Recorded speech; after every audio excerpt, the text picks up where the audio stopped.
July on the 19th, 1961, a baby boy was born into the Obi family. His name? Peter Gregory Obi. He came into a simple middle-class Catholic household where discipline, humility, and education were the pillars of daily life. If you find this story interesting, kindly subscribe to my channel. Thank you. Peter Obi attended Christ the King College, CKC, one of the most respected schools in Anambra.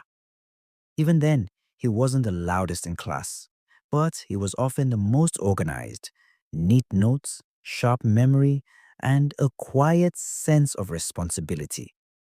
Teachers said, Obi know they talk too much, but they hear everything. After secondary school, Peter went to the University of Nigeria, Nsukka, UNN, where he studied philosophy, graduating in 1984. He believed in the power of thought, that if you can understand people's minds, you can lead them better. But life didn't hand him success. Nigeria in the 1980s was turbulent, with political instability, military rule, and an economy struggling with oil shocks. Peter entered the world of business during these challenging times, starting small, importing goods, and building Next International, a company that would eventually become his launchpad into the world of high finance.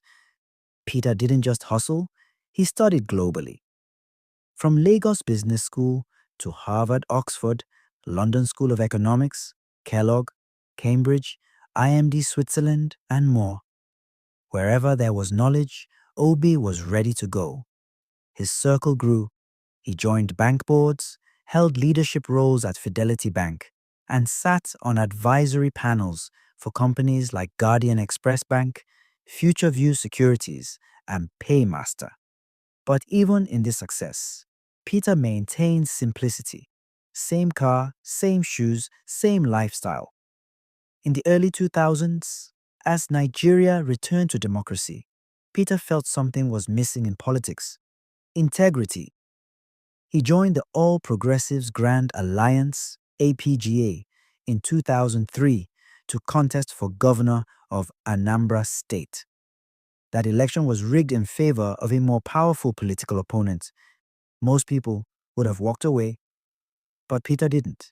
He took the matter to court, not for 1 year, not for 2, but 3 full years, paying lawyers, enduring threats, and facing mockery from the political elite. Then, in March 2006, the court ruled in his favor. He was sworn in as governor of Anambra State. Barely 8 months later, in November 2006, Peter was impeached. His crime? Refusing to share state money with political godfathers. His reply to them was simple: I wasn't elected to share money, I was elected to serve the people. Again, he went back to court. Again, he won. He returned to office in February 2007, but had to step aside briefly when a new election was held. Yet again, he returned to court, and the court said he must finish his original term. This was a first in Nigerian history. Peter Obi had now reshaped how tenure is calculated from the date of swearing in, not the date of election. Peter Obi's time as governor, 2006-2014, was nothing short of remarkable. He cut the cost of governance by banning unnecessary convoys. He eliminated over $150 million in state debt. He invested billions in education, building new schools and training teachers. He revived mission hospitals and supplied over 30 ambulances to health centers. He left over N75 billion in state reserves before handing over in 2014. In a country where most governors leave empty accounts and broken promises, Obi's exit was called the gold standard. He refused to live in government houses, refused to buy new cars every year, and refused to use private jets. He once said, "If you must fly, fly economy. If the poor can survive it, why can't you?" After serving as governor, Peter Obi didn't disappear. He served as chairman of the Securities and Exchange Commission, advised national leaders on economic policies, and kept donating to schools, small businesses, and hospitals, all under the radar. Then came 2019. He was chosen as the vice presidential candidate to Atiku Abubakar under the PDP. The campaign was fiery, but the ticket lost to President Buhari and Vice President Osinbajo. Obi, calm as always, congratulated the winners but continued to question Nigeria's direction. He believed something deeper was wrong, not just politics, but the very system. In 2022, when Peter Obi declared he would run for president, most analysts scoffed. He was too humble, they said. He had no structure, no war chest. But then something incredible happened. Young Nigerians, frustrated with the same old politicians, stood up and said, "We want Obi." On social media, they became known as the Obedients. They donated, volunteered, created songs, posters, and gave Peter Obi the kind of support no politician in Nigerian history had received organically. He left PDP and joined the Labour Party. Many mocked him. But Obi was used to being mocked.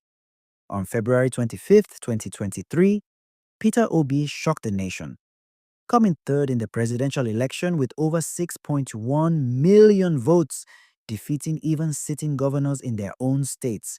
But he wasn't satisfied. He challenged the election in court, claiming irregularities. As of 2025, that legal battle is still on. Peter Obi is a family man. Married to Margaret Brownson Obi since 1992, they have two children, Gabriella and Gregory. He owns no mansion in Abuja, no private jets, and no fleet of cars. He lives simply, eats in public places, pays for his own food, walks without bodyguards at times. He has personally funded scholarships, donated ambulances, built school libraries, and helped small-scale traders get back on their feet. He believes leadership is not a title. It is a responsibility. He once said, "Being called excellency doesn't make you excellent. Your actions must speak louder than your title." As of 2025, Peter Obi is still in the hearts of millions. Though he didn't win the presidency, many believe his impact changed Nigerian politics forever.